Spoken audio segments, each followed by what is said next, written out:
गरीब किसान है जो फल और सब्जियां उगाकर अपना परिवार पालता है। वो अपने बगीचों में गोबर और बाकी जैविक खाद का प्रयोग किया करता है, जिससे उसकी उगाई बहुत सी चीजें ताजा होती है और सभी ग्राहक उससे ही फल और सब्जियां खरीदते हैं। अरे दिवाकर बाबू, ये पपीते कैसे दिए? 50 रुपए के हैं। 2 पपीता दे दीजिए। ये लीजिए 100 रुपए। दिवाकर के पास ग्राहकों की कमी नहीं है, पर उसी के बगल में ठेला लगाए बैठे भैरव के पास दिन में सिर्फ 1-2 ग्राहक ही आते हैं, क्योंकि भैरव फल और सब्जियां उगाने के लिए रासायनिक खाद का प्रयोग करता है, जिससे उसकी उगाई चीजें ताजी नहीं होती और उसकी आमदनी भी कम होती है, और इसी वजह से वो दिवाकर से जलता है। इसका जल्द ही कुछ करना पड़ेगा, नहीं तो ये मेरा पूरा धंधा चौपट कर देगा। भैरव कुछ सोचने लगता है। बहुत सोचने के बाद भैरव के दिमाग में एक आइडिया आता है। वो दिवाकर को फंसाने की साजिश करता है। सुनो दिवाकर भाई, तुम्हें पता है सरकार ने किसानों को सरकारी बीज देने की बात कही है। अरे ये तो बहुत अच्छी खबर सुनाई है भाई तुमने। अच्छे बीज मिलेंगे तो हम लोग और भी अच्छे से फल सब्जियां उगा सकते हैं। तो देर किस बात की है? चलो मैं बीज लेने जा रहा हूँ, तुम भी साथ में चलो। भैरव अपने साथ दिवाकर को ले जाता है और उसे एक सरकारी बीज भंडार से बीज के कुछ पैकेट्स देता है।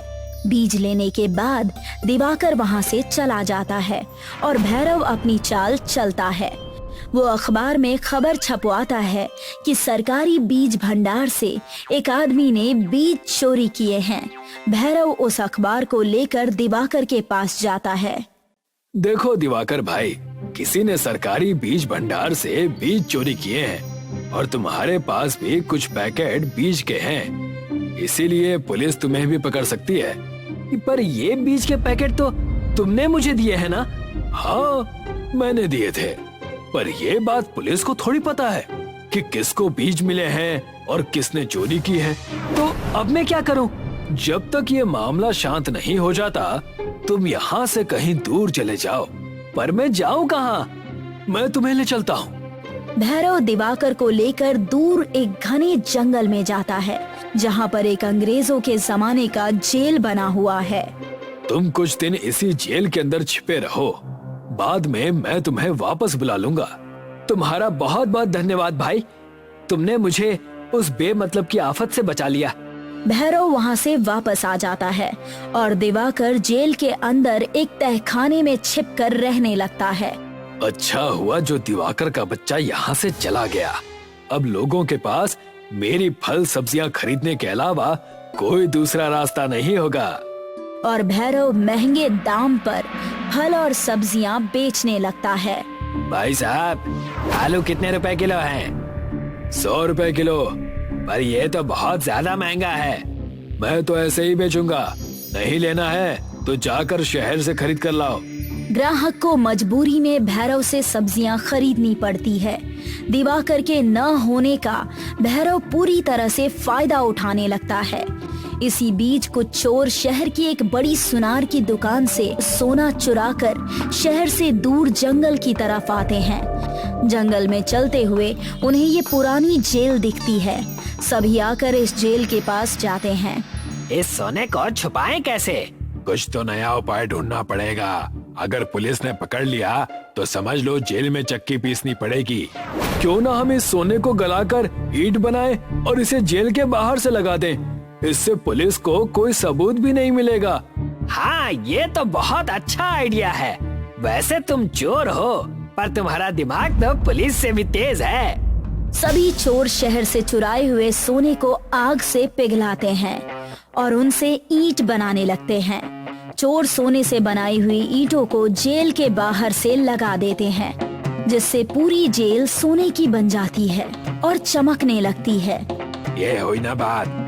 देखो, हमने अंग्रेजों की इस जेल को सोने की जेल में बदल दिया है।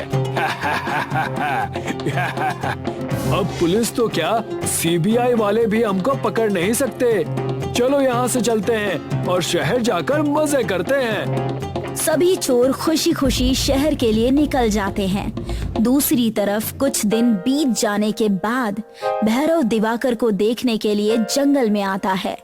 वो जेल के अंदर जाता है और जोर से आवाज लगाता है, बाहर आ जाओ दिवाकर भाई, मैं भैरव हूँ। भैरव की आवाज सुनकर दिवाकर जेल के तहखाने से बाहर आता है। अच्छा किया भाई जो तुम मुझसे मिलने आ गए, नहीं तो मैं यहाँ पर घुट घुट कर मर ही जाता। भैरव दिवाकर को देखता है और अपने मन में सोचता है, तू मर जाएगा तो मेरा तो फायदा ही फायदा होगा। भैरव के मन में दिवाकर को धोखा देने का विचार आता है। वो दिवाकर से कहता है, अरे भाई क्यों मरने की बात कर रहे हो? अगर तुम्हारा दम घुट रहा है तो चलो मैं तुम्हें नदी के पास ले चलता हूँ, वहाँ पर कुछ देर ताजी हवा में बैठते हैं, वैसे भी तुमसे कुछ बात करनी है। दिवाकर और भैरव जैसे ही जाने के लिए मुड़ते हैं तभी वहाँ से एक सोने की ईंट नीचे गिर जाती है, जिसकी आवाज सुनकर ये दोनों रुक जाते हैं। भैरव देखता है कि ईंट बहुत चमकदार है। वो पास जाता है और ईंट को उठाता है। ये तो सोने की ईंट है। भैरव जेल की तरफ नजर घुमाता है तो देखता है कि पूरी जेल सोने की ईंटों से बनी है। ये देखकर भैरव बहुत खुश हो जाता है। उसको खुश होता हुआ देख दिवाकर उससे पूछता है, क्या हुआ भाई, तुम बहुत खुश नजर आ रहे हो? भैरव ईंट को पीछे छुपाते हुए हड़बड़ी में कहता है, कुछ नहीं, तुम जाओ यहाँ से। पर तुमने ही तो कहा कि हम दोनों नदी किनारे ताजी हवा में जाएंगे और तुम मुझसे कुछ बात भी करना चाहते थे। मैं ये कह रहा था कि पुलिस ने उस चोर को पकड़ लिया है जिसने बीज भंडार से सरकारी बीज चुराया था। अब तुम्हें कोई खतरा नहीं है, जाओ अब तुम अपने घर जा सकते हो। ये तो तुमने दिल खुश करने वाली खबर सुना दी, चलो घर चलते हैं। नहीं, मुझे कुछ काम है, तुम चलो मैं बाद में आता हूँ। ठीक है, तुम अपना काम खत्म करके आओ, मैं जा रहा हूँ। दिवाकर खुशी खुशी अपने घर के लिए निकल पड़ता है। दूसरी तरफ सोने की ईंटों से बनी जेल को देखकर भैरव खुशी से पागल हो जाता है। मेरी तो लॉटरी लग गई। कहाँ 50 रुपए की सब्जियां बेचनी पड़ती थी और अब करोड़ों का सोना मेरे हाथ लग गया है। भैरव जेल की दीवारों पर लगी सोने की ईंटों को निकालने लगता है और पास में पड़े एक थैले में